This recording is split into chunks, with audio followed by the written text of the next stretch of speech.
Okay, so we should be recording this. That's the first thing I need to say. Thank you for joining us.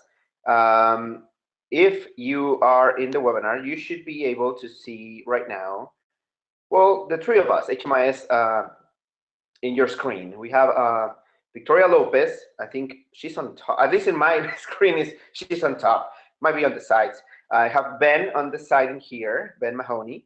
And well, myself, Jesus de Leon Serratos, and we're about to start this webinar just about now. Let me see also, because I think I need to show the screen. All right, so you should be seeing everything, okay? If you are not seeing us, or if you're not seeing the screen, let us know, because we need to fix it then. That's it. I guess I need to go into my slides over here. Okay, like I said, we have Victoria, we have Ben, and we have myself, and we're going to be talking today about a few things. But before we jump into that, let's go into the routine. You guys know already that everybody's muted, but there's ways that you can collaborate. You can ask us questions. There's a chat box also that you can use.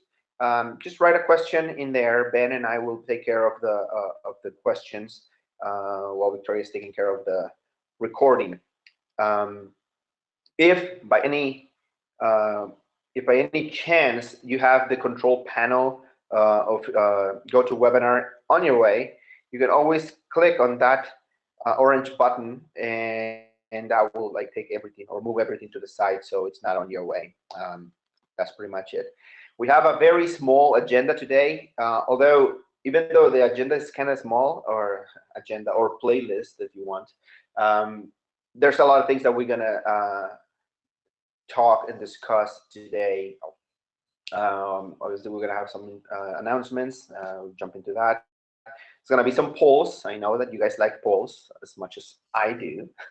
And then we're gonna be talking about the PATH report that was launched this week. So if you have a PATH program in your agency, there's a new PATH report in the HMIS that Ben in a little bit will show you how that works.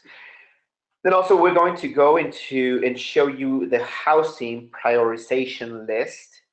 That's something that we have been working, well, I should say actually Victoria has been working really hard for the past months, and it's a pretty useful tool that as of now coordinated entry agencies are using, but it'll be good for you to know because it's available, and you might have some feedback, and also it'll be good to know where it is because you might be able to use it as well for your program. So we're going to be covering that. And last but not least, we are going to discuss system performance measures. System performance measures, as you know, is a report. Actually, I'll tell you a little bit about it when we're going to the section, but it's something that affects the entire COC. And for that reason, I think that we all need to understand a few things about the report. And we're going to not only show you what reports, what programs are considered for these measures, but also ways that you can improve your data. And by doing that, you can also improve the performance of your programs.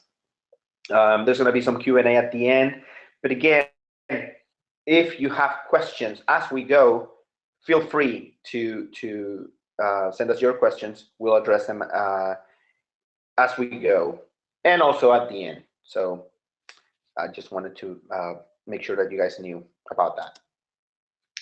Some other things, announcements. Well, like I said, I mean, there's the PATH report that was launched. I don't have a lot of information here. For the past weeks, the HMIS team have been working in different programs, different reports. One of those reports was system performance measures. We have a deadline that is approaching. The deadline ends this week. So have been very concentrated. A lot of you guys, a lot of those agencies receive emails from us, and I want to thank everybody that work either creating annual assessments or exiting clients that have been floating around the program. Again, I'll go over it a little in further detail later, but I wanted to thank you guys because definitely your work makes an impact on all of these reports, and by default makes an impact on the whole COC measurements performance as a whole. So I want to say thanks for that. There are well, as you know, because we have been discussing before in the previous webinar and the webinar before that, you guys know already that there's going to be changes coming for your database. Mainly, there's going to be some changes in the I blanked out right now in the data standards. Pretty much data standards. We were told at first that there was going to be a lot of change, but I don't think really that it's going to be very drastic. There's going to be changes, yes. In a lot of programs, for example, like RAI, are going to be entering less data, which is good. They finally figure out that there were some elements that were not bringing anything to the table, so they were removing. And again, this is a reminder for everybody to know that, okay, somebody is taking, is analyzing your data, first us, and then HUD. And then based on those analysis, they are able to figure out, well, what programs need to be funded, what programs need to be funded in a different way, what programs need to change, and also what elements are not bringing anything to the table, or what, or how can we formulate them in a better way. Because the point of the matter is the same. We all want to end homelessness, and we have been by delivering all of these measures, all of this data, all of these data elements. But as you know, I mean, and again, this is thanks to the feedback that I'm not saying that we send. It's mostly feedback that you guys send as well. Because you guys are the ones that are in what we call the trenches, right? You guys are in direct contact with your clients, so you know for a fact when something is not working. And I know that you know because we hear it. We hear your feedback, and then that feedback eventually reaches HUD, and that's when they're able to make all these changes. You know what? Maybe we're counting this incorrectly. Maybe this element needs to mutate, or maybe these two elements need to combine. So all of this information, again, our database has been, well, the word I was looking for is evolving, I guess, because that's how it is. And so the new evolution that we're gonna see coming in fruition in September, well, actually, you will see it in October, but it will be pretty much a response to years and years of them analyzing the same data and realizing, well, you know what, maybe there's a better way to do this. So again, I feel a little better because I have seen some of that information. Last month, they released the data dictionary. So in that, we got a glimpse of what's coming. And if you're curious about the data dictionary, please ask us. Okay, right now we're having issues with the website. Eventually we will have a website that is going to be more useful, but in the meantime, if you are interested in reading the data dictionary, you can either find it in HUD, Exchange website, or you can request it to us. So ask us and we'll email it to you. That's pretty much the things that I have going for announcements. I don't know if Victoria or Ben have anything else that they want to add to this. This will be like a good time to do that. No. Okay. Well, if that's the case, then I do have some questions because I have some polls over here. And again, we're gonna start this first poll is just to see if you guys are awake. Okay. Let's see. But I want your participation. This is important, guys. And I see that people are voting. And no, we're not going to be talking about superheroes the whole webinar. All right, you guys are awake. I can see it because you're moving really fast. So that's wonderful to see. All right, we're going to close it right now. We reach 70%. We're almost there. So I guess I'm going to close this poll. That's as far as we went. Want to see the results, right? Of course. Yeah. I'm worried about that 4%, but again, this is not the forum to talk about that. So yes, you guys are awake. Great. I have another question. I love to see participation. And again, we have a count of how many people are right now attending the webinar, but we also want to know if there's more people that we can see. So this is very, very interesting for us as well. Right now, actually, I mean, you can't see, but there's two people. Well, actually, it's me and my dog. So there's two of us here. You didn't know that. I just told you. All right, let's close this poll right now, and let's share the results. It's a lot of just me's, but you see there's a few in there that are with another coworker, and maybe one person are three. That's good. That's good. And before we jump into Victoria presentation, I have one more question for you. Does your agency use BI-SPDAT to assess clients? And actually, this is good because also I want to know, there might be people in here that don't know what the BI-SPDAT is, and well, this is a good time to ask that question.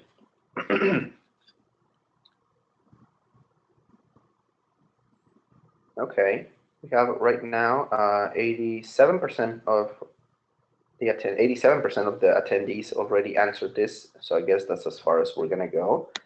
We're gonna close this, and let me share the results with you. Sorry. There you go. Huh, okay, that's interesting. Do you want to, I mean, I have more questions, but I don't know if you wanted to add anything to this, Victoria. No, I will keep in mind that there are not a lot of people here as there are normally for our webinars, so that might have some effect on the poll, but definitely something to keep in mind that there are some people who are not using the BI-SPDAT and still some people who might not know what that is. So good info to know. Okay. And this next question is actually tied to this. Because if you actually use the BI-SPDAT,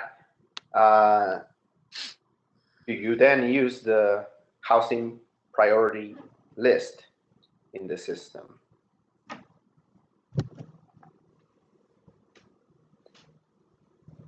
And I want to apologize to Ben in the meantime because I realized that I jumped his past presentation.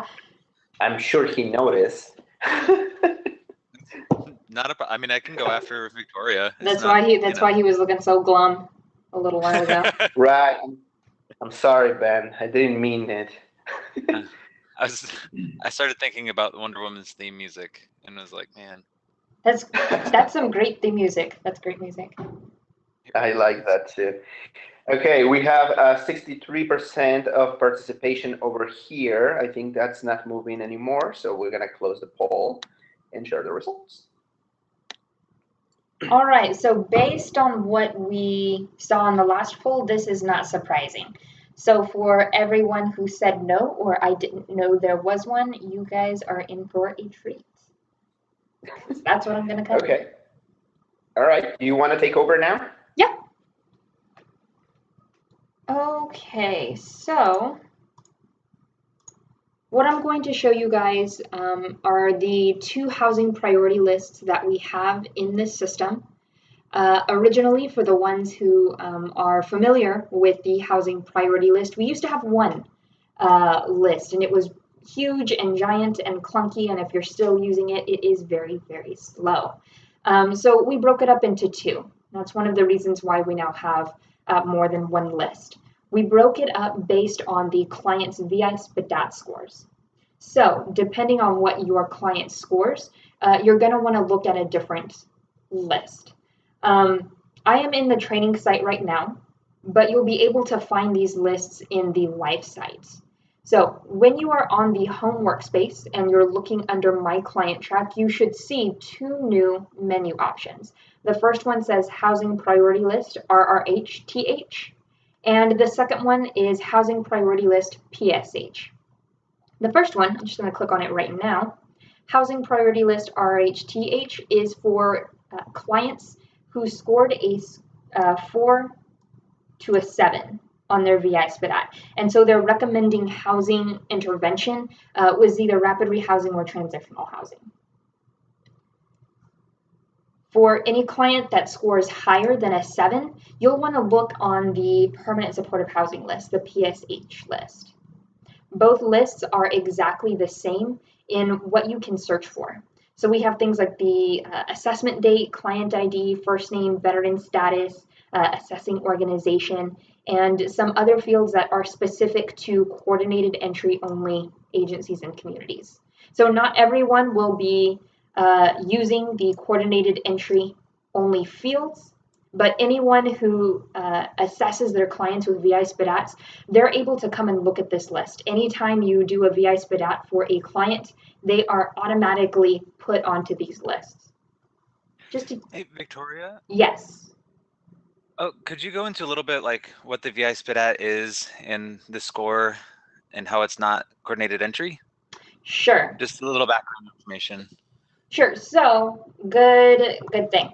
Let's take a look at what the VI SPDAT assessment looks like. So for those of you who are not familiar with that, you'll find the VI SPDAT assessment on the client's workspace. Now, if you hover over the assessments menu option, you'll see a little manila folder that says VI SPDAT history. You can click on that, and my client has several VI SPDATs done. And you can find the VI SPDAT assessment on the org code website. That's the company that puts out the VI SPDAT assessment. And we have the newest version of the assessment in HMIS. So that's version 2.0. All of the questions here should align to what you would see on the paper assessment. The upshot of doing it in HMIS is that it automatically tallies up the client's total score for you.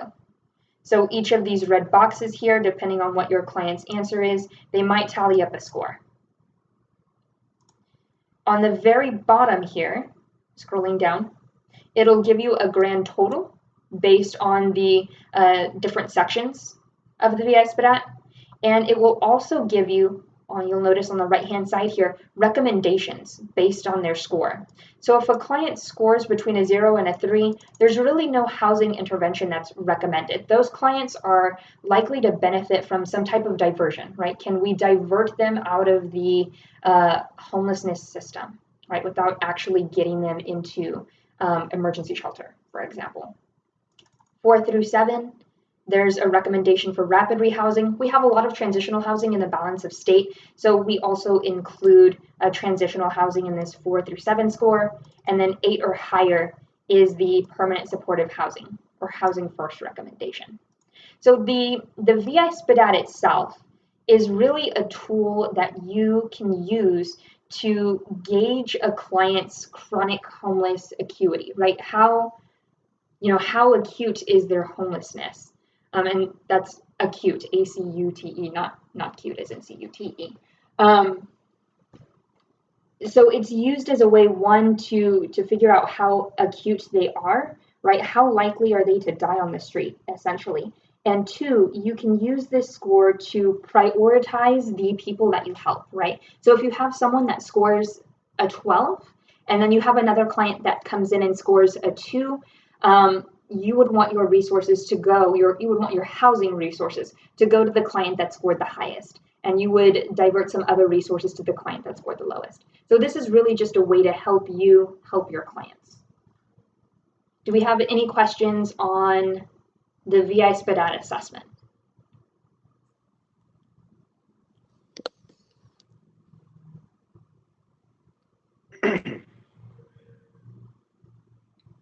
No? I guess there's no questions. All right. I'm going to go back then to our list here. I'm looking at the permanent supportive housing list. I'm in the training site. There's a lot of dummy data that we have, but the majority of our dummy data is focused on Texas Homeless Network. So I'm going to leave this search really broad. I'm just going to click on the assessing organization. You'll notice that it's the only field on this page that's required. Everything else is kind of up to you to search for. I'm going to click on search. We get a list of all of the clients for this particular organization. So this organization box is a really good way for you to pick out all of the agencies in your community and kind of make a mass housing priority list from there. So we'll have things like the client's VI SPDAT dates, their CE assessment dates. These dates will be different. The VI SPDAT assessment date will only pull the client's most recent assessment, while the CE assessment date will only pull the client's original CE assessment. And now you may be looking at some of these and noticing that they don't have all of their fields filled out. You might say, well, why is that? If the client has gone through coordinated entry and there is a special workflow that we have for that, you would see more of these fields filled out. They would have a CE assessment date. If they don't have that CE assessment date, that just means that the client was assessed with the VI SPDAT outside of coordinated entry. Now, we have had some people in the past kind of conflate those two or think they are the same thing, but they are not. Just because you assess a client with a VI SPDAT does not necessarily mean that they have gone through coordinated entry. In HMIS, we have a special work group and a special workflow for that, a special process that includes things like referrals. And outside of HMIS, coordinated entry is, it's a process. Sophia Cheka would be the one that you want to get in touch with if you are interested in getting coordinated entry up and running in your community. But just kind of be aware for now, if you're not currently doing coordinated entry and you're using the housing priority list and you notice that some, your clients are missing some things, that might be why. Another thing to keep in mind, you might notice that while you can search for veteran status, you don't actually see veteran status here on the list, right? Well, why is that? To be honest, I did it for space purposes. If I included everything on the list on the bottom, the list would be completely huge and not readable. But the good news is you can still see that information. So each of the lists will enable you to export the data. I'm going to go ahead and click on this Excel data export option. I'm going to click on export as XLSX.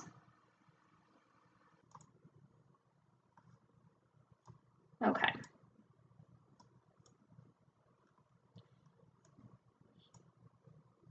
So when you're downloading it in Excel, you're going to get some extra fields. You'll get the client ID, which is not in the search field on the bottom of the page, and you'll also get whether the client is a veteran. You might say, well, this is just a bunch of numbers. What is 1 and 0? In computer talk, 1 is yes, and 0 is no. So you can set filters on your Excel sheets, and you can say, well, I only want to see veterans that have gone through the assessment. So lots of way to play with the data. If you specifically need the IDs for maybe the entry points or the communities, if you are doing CE currently, just let me know and I can get you the list. Because right now when you download it into Excel, it's just a bunch of numbers instead of the actual word of what it is. All right. Almost done, guys. Just one thing that I want to talk about. If you have any clients that scored a 3 or below and you want to see those clients, and you might be thinking, well, they're not on either of this list, where do I go? If you click under HMIS reports and then VI SPDAT, SVI SPDAT assessments, we have two little folder options here. For this example, I'm just going to click on VI SPDAT. And this brings up a list of all of the VI SPDAT assessments that are in the system. That's one major thing that you want to keep in mind, because when you export this data, you're going to get everybody's data, right? Not just your agencies, but everyone's agency data, basically, if they've been assessing their clients with VI SPDATs. But this is essentially how you would get a complete list from a score of 0 to the highest or acutest score for your clients. This is the place where you would get that information. Any questions about that? We had a couple come in. I addressed them as I thought was correct, but perhaps you can speak into it a little better.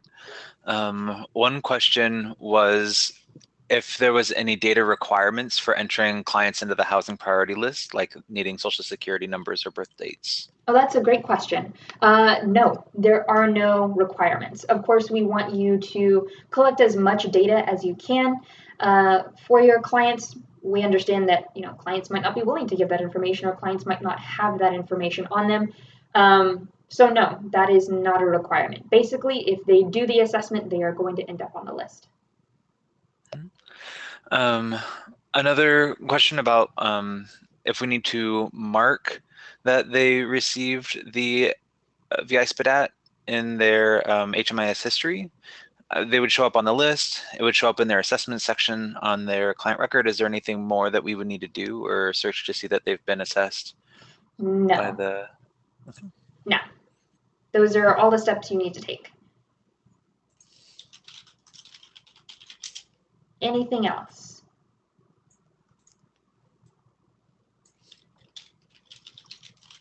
And just to let you guys know, these two menu options should be available in any work group that you have. So if you only have HMIS programs, you should see that. If you have HMIS emergency shelter, they should be there as well. Another question came through here.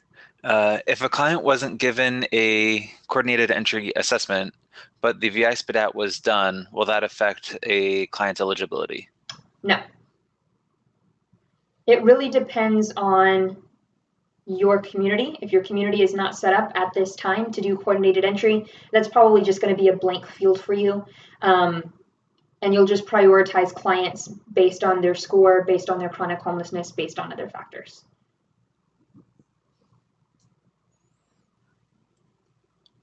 Anything, Ben? I haven't seen anything come through. All right. Well, if any of you have any additional questions, please feel free to shoot us an email at hmis@phm.org. Okay. Are we good? Okay, I guess, if there's no more questions, we can go and Ben can show us. It's so weird. Sharing the faces and all of that. Maybe the COC needs to do that in their webinars too. Yeah, it seems like I always appreciate being able to see someone when I'm in the webinar. It makes it a little bit easier to engage and stay on top of things. And just a reminder that we're all people. I think working remotely and we don't actually get to go to your sites and visit you and talk with you one-on-one is unfortunate, and it brings an interesting challenge to all of our jobs. But we're going to take a real quick look at the PATH report here. If you don't have a PATH program, this isn't for you, but this could still be interesting and fun. Maybe there's some things in here you might want to start looking at for your own organization. The PATH report is found on the home workspace under HMIS reports, the HUD HMIS reports, and then HMIS PATH. So that's where it's going to be. Once you get there, you can set it up like a normal canned report. You're probably very familiar with this form if you've been running reports. I am running one for the current month on Texas Homeless Network. We have a test path program for us to work with. That's the program I've selected, the THN Path Street Outreach. So we won't be looking at any live data, but I have run this on a few organizations and their live data just to make sure it works, and it does seem to. I have one that has been run already here. You'll see that there's a lot of plus signs to each question. You'll be able to expand those as you need. Same thing for if you were to export, remember to do Excel if you want to be able to expand. If you want to look at the information in rows, I would export to Excel data. It'll actually put a handful of the first questions on one tab or one sheet in Excel, and then the other questions will be on additional sheets. So that could be helpful in looking at your data. This is looking at clients who are enrolled in a PATH program and have a date of engagement. If there is no date of engagement, they won't come through this at all. So if you're wondering why your numbers are low or why someone is missing, definitely check your date of engagement, make sure that's there. Make sure that they received a service, because you'll notice that it's looking for things of total number of persons who received any PATH funded services. It's not necessarily looking for enrollments. That enrollment might be under number 4, your total number of persons who cannot be enrolled because of ineligibility. So if you're going through and you have your path determined date put in, and then there's a status of yes or no if they were enrolled in a path program, if you select no due to ineligibility, they'll show up here. David Bowie's one of our test clients, and that's how I have him set up in there. Question number 6, this might be another one to throw off, total number of contacts. What this is going to be looking at is the number of services provided. So let's say there's one person who is enrolled in a PATH program, but they had 5 contacts on their record. You're going to get the number 5 here instead of the number of like clients. So it's not looking at a client number, it's looking at a service number.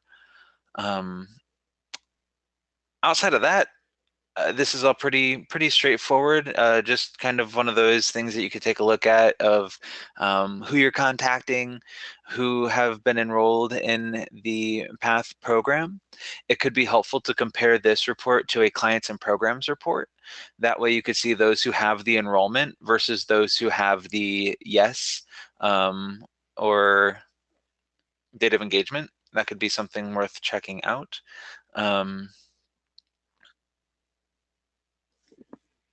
Path report. It's pretty it's really self-explanatory. Thank you, Ben. And he's right. I mean, we regularly recommend people running multiple reports just to, it's good to know, to compare data. Most reports give you different numbers. So this one is pretty self-explanatory. But if you do have questions, well, you can ask us a question right now, or you can save it for later. Yeah. Especially if you're comparing reports and you come up with any discrepancies that you have questions on, be sure to end the message to us, give us a date range, show us exactly how you set it up, and then we'll run it on our end and we'll take a look for ourselves. Sweet. That's pretty much it in that end. I do have some information to share regarding system performance measures. I don't know if anything else? I don't see any more questions. So if that's the case, then I'll take this. Hold on 1 second. I need to change presenter.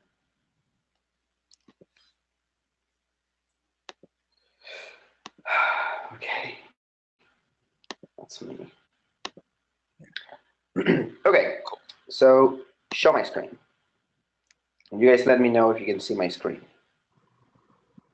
Yeah. Wonderful. Okay, talking system performance measures. I have a few reports in here to share. Let me see if I put them on here. So this report, as I was saying before, pretty much takes all of the data from the whole COC And well, not all the programs, I must start with that, but we do count emergency shelters, safe havens. Luckily, we don't have any safe havens in our COC right now, but emergency shelter, transitional housing, rapid rehousing, permanent supportive housing, street outreach, and am I leaving any other program behind? I think that pretty much covers it. If I'm leaving everybody behind or somebody behind, let me know. But I think that's pretty much covers it. And as you can see, I'm going to start from the beginning because there's a lot of measures in here. And this will give you an idea of why we need more, well, I was going to say better data, but that's not really what I'm looking for. Here, what we're looking for is not only having relevant data, but update your data. That's what you want, right? Every time that we train people, one of the things that I like to say when we're either in your agency training or in the trainings, we want people to leave your program in better shape that they came, right? And that's what you want too. You know, you want clients to come in your program, and if you have a rapid rehousing program, what's the outcome? The outcome should be to house those clients, correct? And that should be for every program. If you have an emergency shelter, well, yes, you want those clients to succeed at some point so they don't return. And these measures do that. But again, in order for them to prove that your programs are working like they should, well, the data needs to be input into here. And what I mean is not only your work doesn't end when you enter your client and you assign that client into a bed, because you don't end your work as a case manager there. You have to continue working with the client, right? You create like a plan. What are the outcomes that you want? Well, you want to, if the client qualifies for benefits, well, help the client get those benefits. If the client gets the job, well, let's track those numbers in HMIS. And this is the best way to do it. Now, right now, the system performance measures, the way they are built, are not, you can't run them yet by area. I mean, locally, for example. I mean, I cannot, I mean, you can, but I mean, really, they're not going to show you anything relevant because this report was created to be run as a COC. And as you can see right now in your screen, I don't know if you can see this, I don't know if you can read it, but measure number 1, for example, it's counting the length of time that people remain homeless. So what do we want here? Well, we have our universe, right? In our universe, we count the agencies that are providing, in this case, emergency shelter and safe havens. So this universe that you see here, for example, 8,000 and number of clients, that's our universe. Now, out of those clients, what this measure counts is how long do they stay homeless. And this is where it comes very handy to have a good policy of exiting your clients when they're ready to leave your program, okay? Not just leave them there, because that counts, right? When your client comes and as you go into an emergency shelter assessment, well, you enter the time, that your first day, right? Your entry day, that's 1 day. But then they ask you, how long has this client been homeless? So that's other numbers that you add into this. Now, this number that we have here, that's 40, that's days, right? That's the number in days. An average client remain homeless. So that needs to go down. That's the issue. We need to put those numbers down. Now, the first universe, like I said, it's how many clients we have. And then what is the average of that length of time the clients remained in that situation. And then you have another number in here, and that's the current number. Right now we're talking about this year's submission. And this is confusing sometimes because when you're talking about this year's submissions, you're not talking about really this year. You're talking about last year, right? This, for example, if you see the date, we're counting here from October of 2015 to September of 2016. So this is pretty much last year's data, but it's this year's submission. So that gives you an idea. So that number, we need to take that number down. And again, this number will go down if we have good exits, right? If you constantly, well, the client is here and now it's ready to move, go to another client. You have to stay on top of your data. And again, this is another issue that we have sometimes where somebody will come into this program, in your emergency shelter program, and then the client disappears, right? We can't control that. The clients move. They want to go to, or they go and stay with family, or they move city, or they go into another program. But you have to keep in mind that a client cannot be enrolled into another housing program if the client is still open in your agency. And we have come to this several times where we have calls of agencies calling us, hey, this agency, we have been calling, we have been emailing, and the client still enrolled in there, but the client is no longer there. The client is right here with us, but we can't put him in the bed because, you know, that's the rule. He can only be in one program at a time. So again, the best way to make these numbers go down is if you keep on top of your data. That's what the first measure number there. Then you have another measure, this is still measure number 1, but this actually counts emergency shelter, safe haven, and transitional housing. So you see the number, it's a little different, the same universe. And we have the current or the average length of time that these people have remained homeless, having there at 41.99. And the median is 15 days. So again, once you go into and take into consideration the transitional housing, well, transitional housing has a little longer. You can stay there a little longer than normally you will stay in an emergency shelter. But still, those numbers, the only way to improve those numbers is to have better data.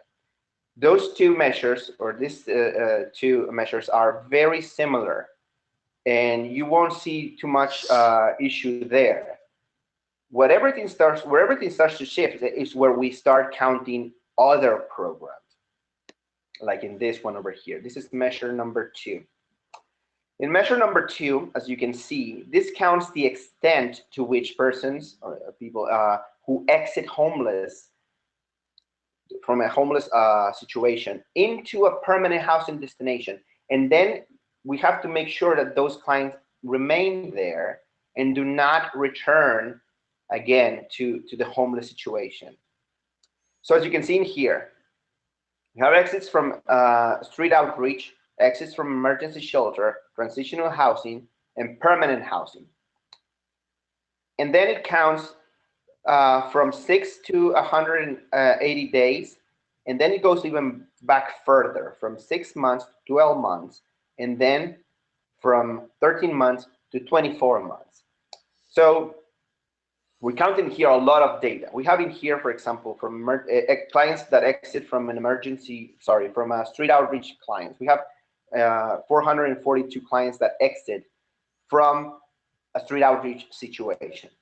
And then out of that number, 4 of those clients return to a homeless situation in between 6 months and 180 days. And again, I mean, that's not a very high number, but still, you don't want that to happen. Now, if you go down to emergency shelter, you see how that number is big. We have a universe of 2,000 clients. Now, those 2,000 clients, we have 270 clients that return to homeless. And again, we're talking here clients that exit to a permanent situation. And then from a permanent situation, they went back to homelessness. So that number 270, that's a lot, okay? And again, I want to stress this out because a lot of this data you can control. We're talking here clients that maybe exit your program and went into a permanent situation. And then, again, I mean, like you can see there, 6 months later, because we normally measure after 3 months. Are the clients still enrolled? Are the clients still housed? Then this is a perfect exit. But then something happened in there that the clients, after 6 months, or between 6 months and 100, from less than 6 months, or 0 to 180 days, they return to that homeless situation. If you see that 270, then we have 123 that between 6 months and 12 months became homeless again.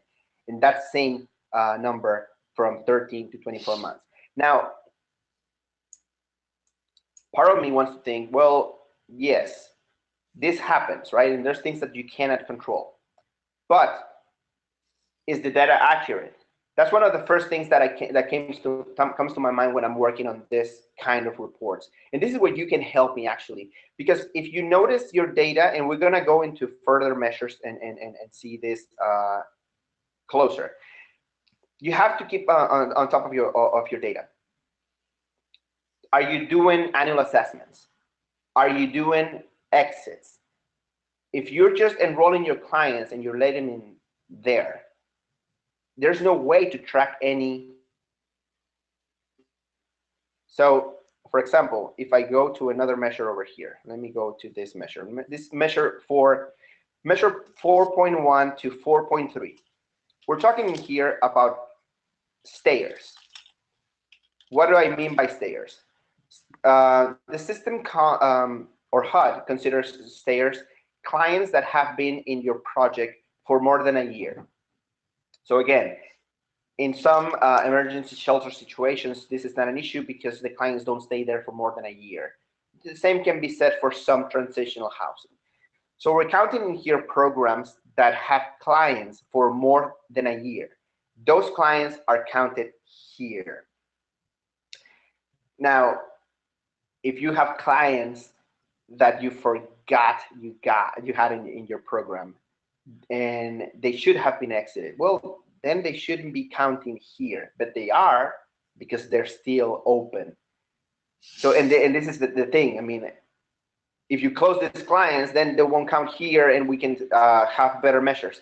As you can see, right now for this universe, that we're counting, we had 257 clients that actually stay in the program for more than a year. Now, out of those 257 clients, we have 16 clients. Only 16 clients who actually show an increase on their income. That's low. That's low. And this could be because, again, maybe those clients, somebody forgot to exit them and they shouldn't have been counted here. But also, somebody forgot to do assessments. You have to do, if your clients stay for more than a year there, you have to do assessments. See that percentage? That percentage is low. If the client was not housed, if the client was not employed, but then gain employment under your program, well, let's count that. Let's go in here and do an annual assessment, do an update. And it's not just a matter of doing the assessment. You have to do that assessment at a certain date in order to be counted here. That's the other thing.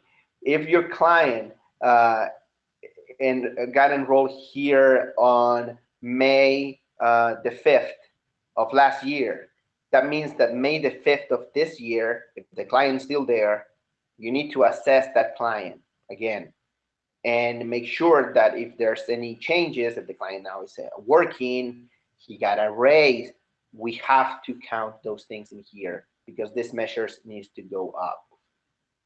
The same with non-cash benefits. If you see there, 4.2 measure. Out of that 257 universe, we had only 40 clients.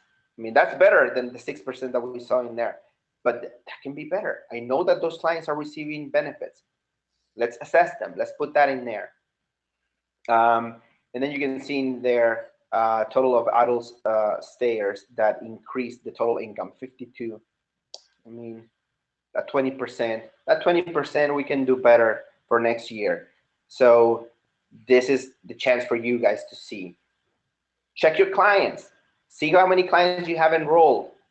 Do you have all of the clients? When you see your list of clients, you can run for this clients in programs and see the clients that are in your program.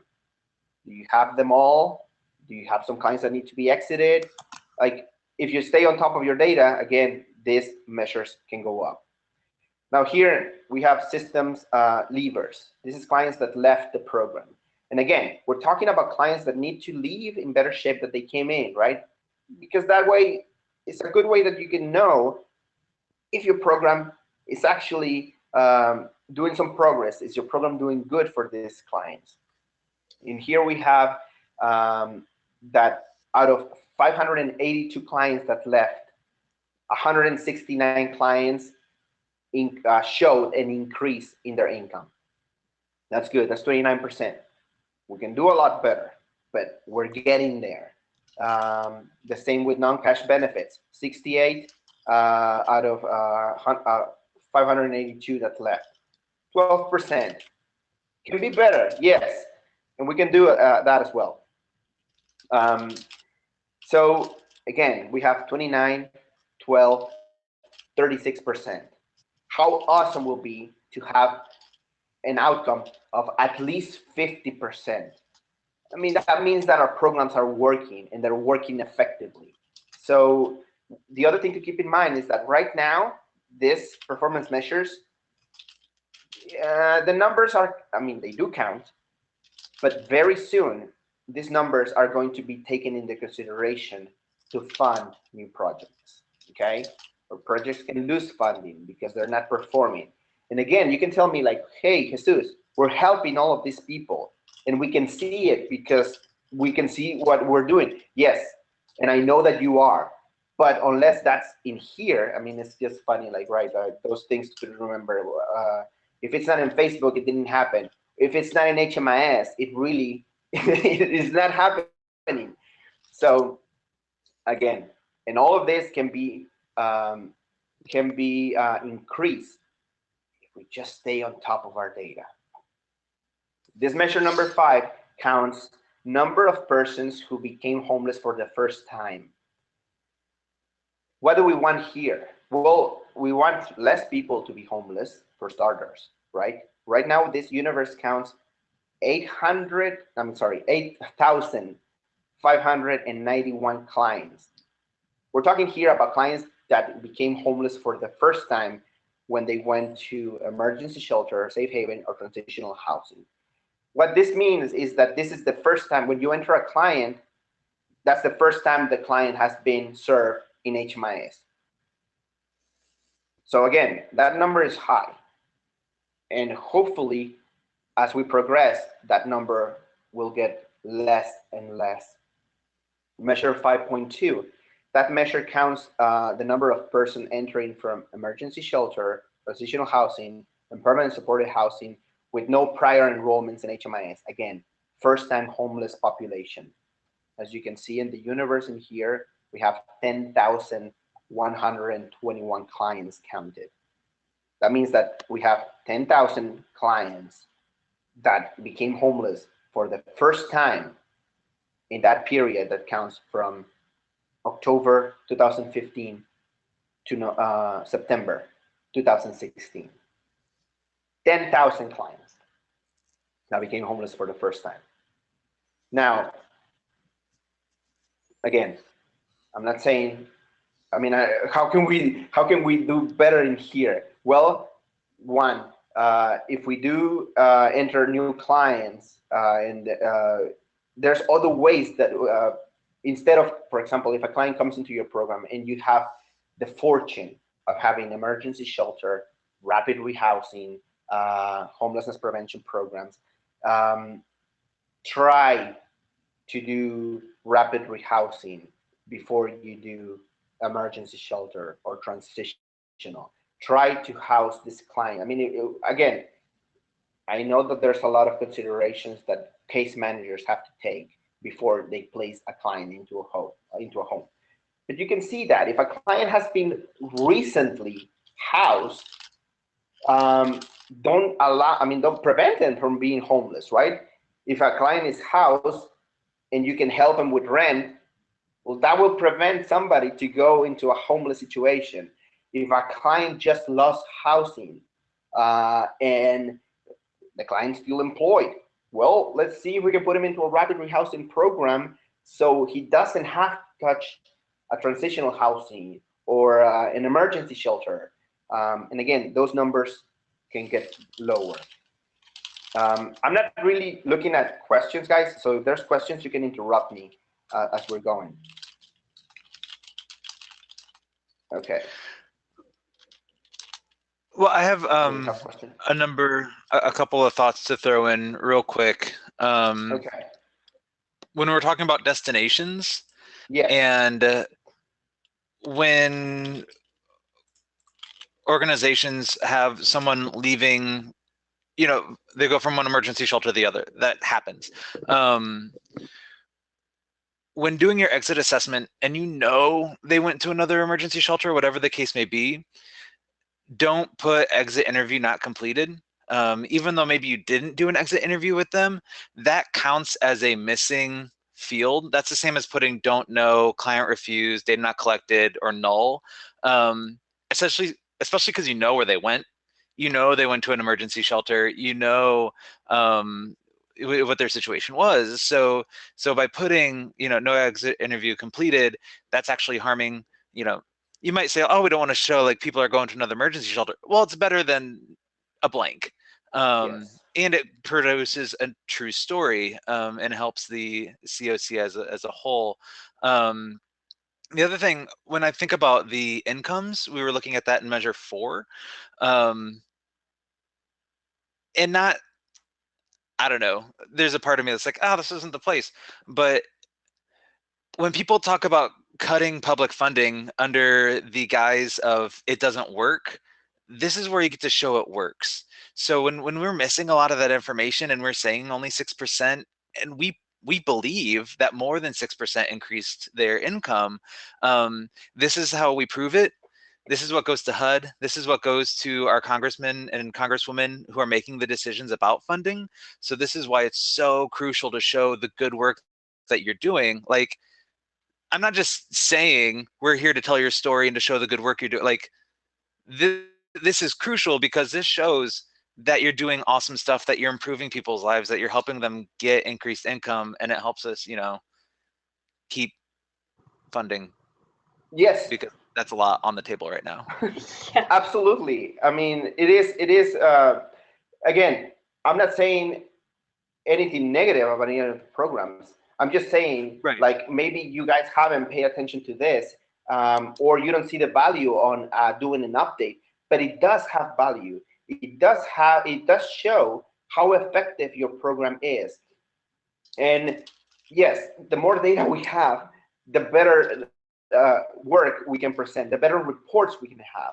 So again, measure number, let me just finish this because the measure number 6, we're not counting that one. That's not one. But this one, for example, the last measure, number 7, it's changes in exits to permanent destination. And this comes straight from street outreach projects that successfully place clients into housing. And this can give you also an idea of what I mean. For example, this is people that exit street outreach. We have 791 clients that exit street outreach. Now, out of that number, we have 86 people that exit to a permanent situation. You can say, well, that's low, right? But then look at this number. We have that number of 294 of people that didn't report it. And that's because somebody didn't do the exit assessment or somebody didn't complete the destination. And again, those numbers are good numbers. We prefer to have an answer there, like Ben was saying. Yes, put that the client went again to another emergency shelter, but don't leave it blank. Don't allow those clients to just disappear. I know that we have been asked several times, like, well, how the housing setup works in ways because the clients disappear. I understand that. I mean, if a client doesn't return to your shelter, there's nothing you can do you have to exit the client, and well, there was no exit interview. I understand that part, but don't wait until 90 days pass and then the system automatically exit those clients, because we need more information. So this is where case managers, and again, I mean, I used to be a case manager. I know how difficult that is. I know how difficult it is to keep the contact. I remember when I was in Goodwill, they used to tell us, well, you have to have contact with your clients at least twice a month. Well, that in an emergency situation is very difficult because you don't know if that client is going to return that night. But we have to have those lines of communication open. Talk to your clients, talk to them to see if there's a plan of action. Do you have family? If you are not planning on returning here, where are you going? Have those answers maybe at entry, have them written somewhere so you can provide a more definite answer when those clients don't return. But I do want you to pay attention to those numbers of clients that have blank or no information. Look at this number, metric 7B.1. This is the change of exits to permanent housing destinations. This is from people that exit emergency shelter, transitional housing, permanent rapid rehousing. We have 6,000 clients who were not reported or they didn't have a destination. That's a very high number. That's a very high number. And again, a lot of this is, yes, because the clients disappear and the system closed them. So there's no exit interview. But all of those answers, all of those blanks hurt us in the long run. And you can say a lot of things. I mean, you say, well, you know what, Jesus, I'm really not funded. My program is not funded federally. So all of this, I don't have really to do. I mean, it doesn't affect me, but it does affect you. Because even if you are not being funded, you are in a community where there's other agencies that are being funded. And bad data affects everybody, like you can see, because this is, even we're counting in here, emergency shelter, transitional housing, rapid rehousing, whether they are federally funded or not. They're entering data into HMIS. So as a whole, and again, you could have a program that is doing everything correctly. All of their data is there when it needs to be there. But if we have all of this missing information, this number is the number that HUD sees and say, well, I don't know. There's a lot of missing information. We really cannot make a decision here. And that affects programs in your area, in your community that are being funded. So again, sometimes we need to stop thinking me, and think as a community, because if the community does well, if one shelter, if 2 shelters, 3 shelters, 4 shelters are doing better, the closer we can get to that goal, right, of ending homelessness. So I know it's a lot of work. I know it's a lot of data. I know there's a lot of things that we need to keep on top of. And we are here to help you. We have been. If you have questions, if something is not working, let us know. We can help. But there has to be something that we can do. And actually, there is something that we can do to make sure that these instances of having 6,000, I mean, look at this. I mean, we have in here 31% of good exits. But if you see the one below, the one that counts actually permanent housing, look at that number over there.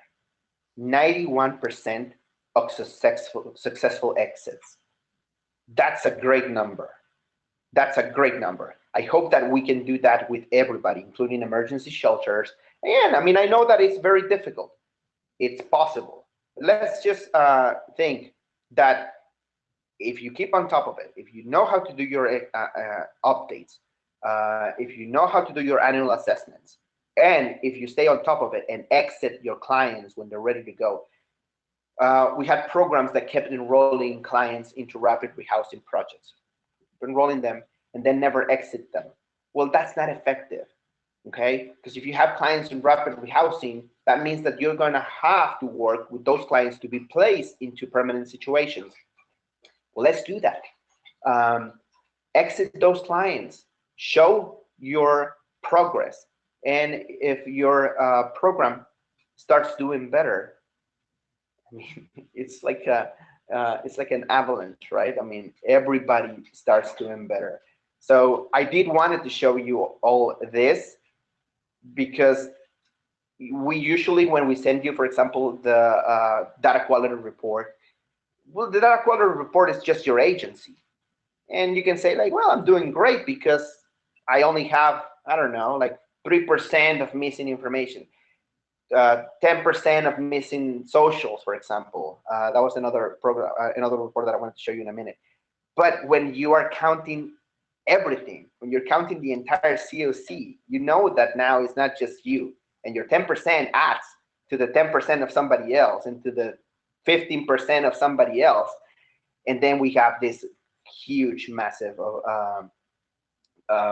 I guess, pockets of missing data that we can help. And we are here to help you as well. So I have nothing else to show you here. That was the system performance measures. Before I actually finish this, I do want to show you something else. Let me see if I still have open my, yes, you can still see this, right? This is validation report for emergency shelter.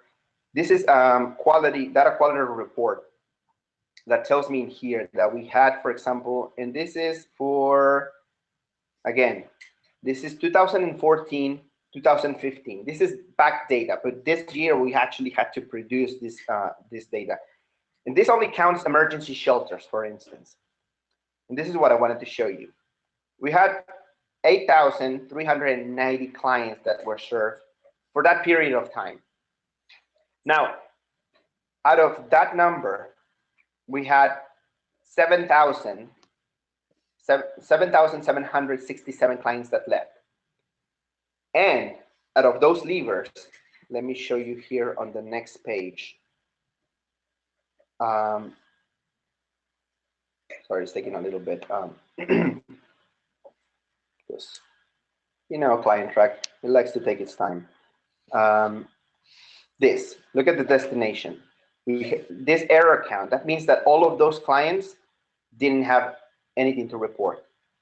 That's a 48% of missing data. That's a lot, right? Look at this over here. This is the timeliness. This is how long somebody takes, and again, this is collectively. I'm not talking about a specific agency here. This is collectively. We usually tell agencies that, for example, if you have an emergency shelter, you have 1 day to enter your data. 1 day. And why? Because we know that it's not safe to say that the clients will return again. So you have 1 day to make all of the questions, to ask all the questions, to complete the profile, so we can have as much data as we can. And look at here. The bulk of this is good because they take 1 to 3 days to enter the records. But then look at this over here. More than 11 days. That's a lot. That's a lot of records over there of clients that are doing back data entry. And again, this affects the quality of your data. Whether you think it does or not, it does. If I go back again to the first page over here, I can show you, and again, I mean, this is just emergency shelters, but it affects everybody. Look at this over here. This is great. We don't have a lot of missing information, but again, we have some information missing from name. So there's some clients in there that don't have a name. And then here, look at, that's the number of clients that refuse to share their social. This is the number of clients that that have missing information regarding social security number, and we have more than 1,000 data issues regarding social security number. That's very high. Usually HUD tells you like, well, if you have like a 5%, 10%, it's still acceptable data, but we have 32. And again, I mean, this is where we come back to your agencies and say, well, when we send you that data quality, you say, hey, I only have 1%, I only have 3%. That's fine, yes. But when we add everything, that number grows, as you can see. But not everything is like that, okay? Not everything is as difficult as that. But look at this over here. In this one, I think this one, if I'm not mistaken, this was not emergency shelter. Or it could be emergency shelter for this year.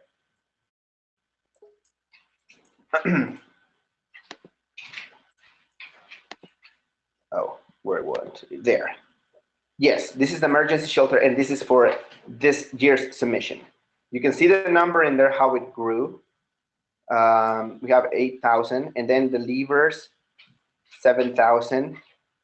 Missing information, look at that, 33% of, that's the social, just the social security number, which is what we have more issues with. This error count is decreasing, which is great. I mean, more people are asking for the veteran status. And this is an issue that we have sometimes because people just forget. Sometimes the clients come to your program as minors, and then they turn 18, and somebody forgets to go back and ask the question. And we can remind you, but I mean, that's something that you guys have to go and recheck. That's why it's important to not just enter the clients, but return to the files and see if there's anything that you can add, anything that you forget. Because that number in here went down as well. And I guess that was it I wanted to show you.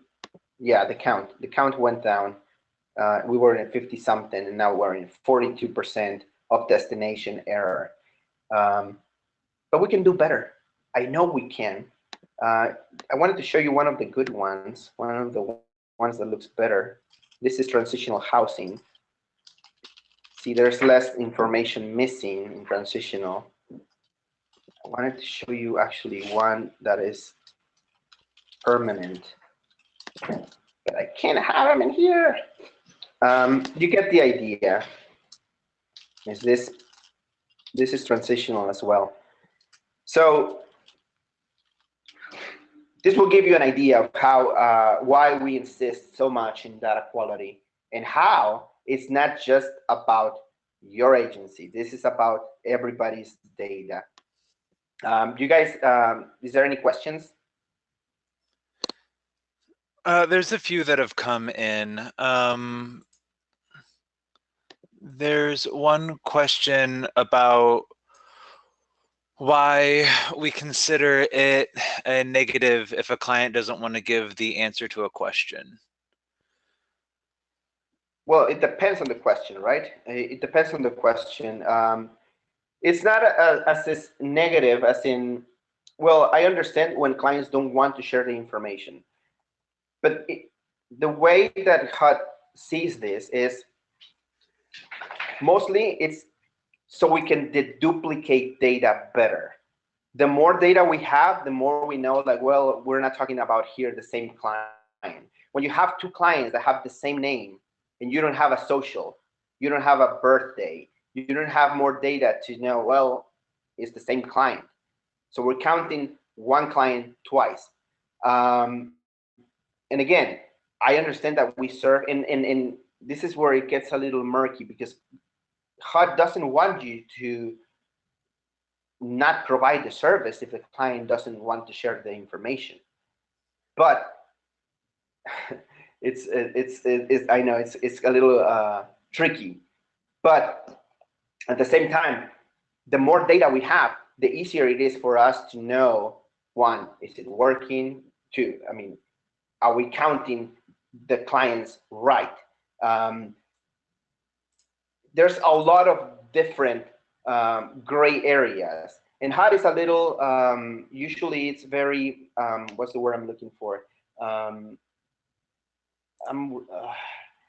We always say this word when we're talking about HUD. They don't want to give you a definite answer. It's just like, we leave it up to you guys. We leave it up to the programs. But they do count all those things. They do count the data. Again, whether it is for the duplication purposes, whether it is for to see how much a program is performing, if it's performing well or not. There's many different things. But again, the bottom line is just do what you can. We insist on this because what we want is for you guys to at least ask the question. Whether the client wants to answer or not, that's up to the client. But we have to at least go in and ask. Can we have your social? No, you can't. Okay, can we have at least the last 4 digits? Because that's the thing. I mean, like, if at least you provide us the last 4 digits, we can work with that. That having those last 4 digits is better than not having anything. No, because I don't have one. Okay, well, the client doesn't have one, or the client data not collected, client refused. You have those answers, but usually HUD what wants is for those answers to be used as placeholders. Maybe you don't have the answer right now. You might have it later once the client feels a little more comfortable with you and decides to share. That may happen, that may never happen. But again, we are required, at least, as kind of like you are required to ask your clients, we are required to ask you to ask the question. That's pretty much how it goes. Can you hop to the next page of the data quality report? I just want to take a look at page 2 of what you have pulled up there. Yes. Because as far as destination specifically goes, I don't want to say anything till I take a look at these numbers. But I think that's kind of a harder element. Yeah, so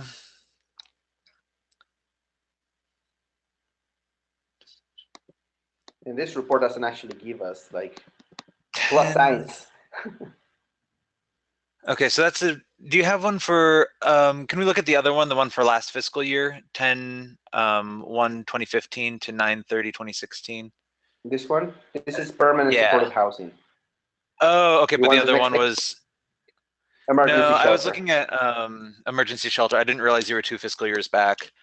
I was just doing a quick query here to take a look at some of our numbers. And the hard thing about exit destination and some of the language that is built into the system, and I'm going to do a little bit more research to what this report is triggering as an error count on the destination specifically. But when you're going through and you see the option don't know, that's not you don't know, that's the client doesn't know. So refused is actually a different number. Bear with me just another moment here. This is the, oh wait, no, this is not the one. Well, so when I run a query on something like that, just a really quick one, just to get some base numbers, I'm seeing much higher numbers. So I don't think that this particular report is looking at those sorts of errors. And as far as questioning our, the client's refusal, for last 2 fiscal years ago, 45 people refused to give their destination. So this isn't an issue of the client refusing to share where they're going. It's an issue of that not being collected. Let me run for last fiscal year, looking at emergency shelters with an exit destination of refused. That is 46. So again, this specific issue of something like destination isn't that clients are refusing, it's that they're disappearing, that we're not doing the data entry that we need to do. So if you know where a client is moving and is housed, but they did not complete a written or oral exit interview proper, you are not to mark no exit interview, because that makes it seem like they're just gone. Mark that you know where they went, and then that other information, maybe you didn't sit down with them, but you still might know that they increased their income, or they might have made progress on a barrier, those sorts of things. Yes. Yeah, just because you didn't sit down with them and have a formal exit interview doesn't mean that's what you should mark, just because that counts as an error. But yeah, I mean, we can do all these sorts of things. A bit of a side note here as well, when it comes to system performance measures and the way the report is built, when you're looking at something like number 5 and entrances, This is something I'm working on in my spare time, or a lot of my time. It's become a project for me. I'm trying to develop a custom canned report that you'd be able to run from your own organization as it is. If, for example, I've been working with Ozanam Center just because I just picked that org. And so let's say someone has come in to something and then they were in something like loaves and fishes ahead of time, trying to make sure that you could run it from Ozanam and you're getting your actual true first time people enrolled, your actual true, the ones that should be attributed to you if we were looking at all the orgs together. It's a very big project. I'm not going to give any sort of timeline on it because I've been hitting like just brick wall after brick wall. But that is something we're going to try to do. We haven't really talked a whole lot, like with Jesus, about making, publishing the system performance measures when you run them, looking at all the organizations. But if you were to be under your org and try to run it, you will get different results because it's not looking at every single org and comparing the record to the different orgs, if that makes sense. I feel like I said the word org a lot there. I have another question here. What do we put if they disappear before we can exit the client? Okay, if they disappear, you have no information where the clients went.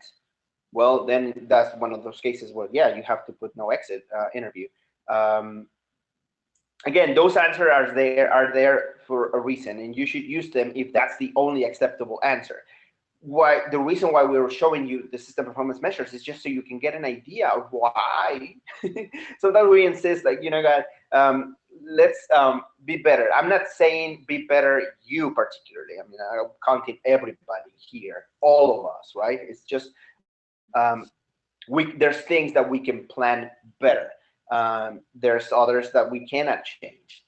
If you don't have the information, well, you just don't have the information. There's no other way around it. But if you develop a system where you talk, again, if we don't have this issue as much, for example, in permanent supportive housing, because the clients, we know where they are there for quite some time, and pretty much they are in the destination. That's it. It's permanent housing. That's where they are. But if you're having an emergency shelter and you need to talk more with the clients, engage a little more, seeing like what are their plans, what are you going to do? If you live here, where are you going? I mean, like, start those conversations. And you might find some other information that might help you. Well, maybe help the client get in there. If the client actually wants to move to a different city, I mean, there's ways that you can do to work with the client to make sure that client goes into a better situation. Again, I don't have all the answers. I'm sure that these guys in here with me don't have all the answers. You probably don't have the answers either. We're working here still in the same thing because we're working together towards finding a solution to homelessness. Believe me, if I knew the answer, like, we would have solved this already, but I don't. So it's just a way of starting that conversation. Let's see what we can do. Maybe if we have been doing the same thing for all this time and we haven't moved the needle as much, I mean, there might be things that we need to do differently. And this is a good way to start that conversation. So I'm really, really excited for you guys to see those numbers. I'm really, really excited to hear your feedback on this as well. And again, if there's something that is not working, let us know. There's not a lot that we can do, but as you can see, HUD listens eventually, if we keep giving suggestions. Eventually, those suggestions will make it into the data standards, and then we can start talking about different outcomes. I think we're reaching our time here. I don't know if you guys have anything else to add.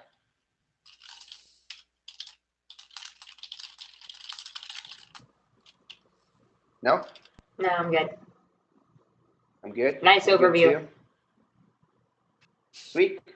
So if that's about it, then thank you guys for joining us.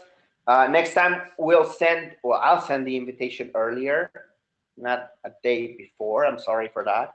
But thank you very much. This webinar also will be in YouTube. So if you didn't see it or somebody else didn't see the whole thing, it'll be available there later. Ben? Yeah, any sort of like case by case issue, send us an email with some information and the client ID of that client record, and we'll be able to take a look at that with you and come up with some better answers than anything over the webinar here. Okay. Whatever questions we didn't answer here, actually, I have another question in here. That's a good question. Let's see. Okay, we have a participant who, due to mental issues, doesn't want to accept what we have obtained as her ID as being her. Okay, well, that's a special circumstance, and I don't think that I will repeat too often. But in those cases, again, I mean, if you do have the information, whether it's an ID, I mean, an ID pretty much tells you, okay, what you need to know. Even if the client is denying it, saying that that's not her or that's not really the number. Like if you have a federal identification, I think I will go with that in that case. I know that we usually insist, like you have to go by what the client tells you. But in the cases, in situations like the special situations, and I know this because I know that we deal a lot with clients that have special circumstances. So in those cases, we will go with, yeah, with federal identifications. Hope that answers that. And I think that's it. There was another question comes through. I'm not sure about that kind of a thing. When a client who is HIV or AIDS positive doesn't disclose that information, but you find that through a different source, I'm not sure. If we're talking about the other source also, because sometimes, but barriers are not shared, and that's the thing. I mean, like if you have that information, you know it for a fact, that's information that is not shared anyways. I mean, that's information that goes into barriers, but if we were to, I mean, like only when we run the reports for, that go to HUD, it will be added as a number, not as a, oh, this client has this or not. So if you have that information, you know it's true, you have documentation that backs that up, go ahead and put it in there. Again, that information is not shared anyways between agencies. If an agency enrolls the same client, they don't get to see what the previous agency put in that question. So, and we want to make sure that this is accurate. Now we go into situations also where one agency will put something and another one will say another thing. In cases like that, I mean, like you have to understand that most of the federal reports, like AHAR, like system performance measures, take under consideration the last assessment. So that's what we insist, have your data correct. Because if you put that a client is not a veteran, and then the client goes to another agency and he's treated as a veteran there, like we have there two different answers. And I mean, those are the kind of, those are the kind of questions that makes our data not look accurate. Does that make any sense? We can go here for a long time, but I know that I'm not going to answer all of those questions. Our time is done right now, but I will answer those questions personally via email, or we'll have them ready for the next session.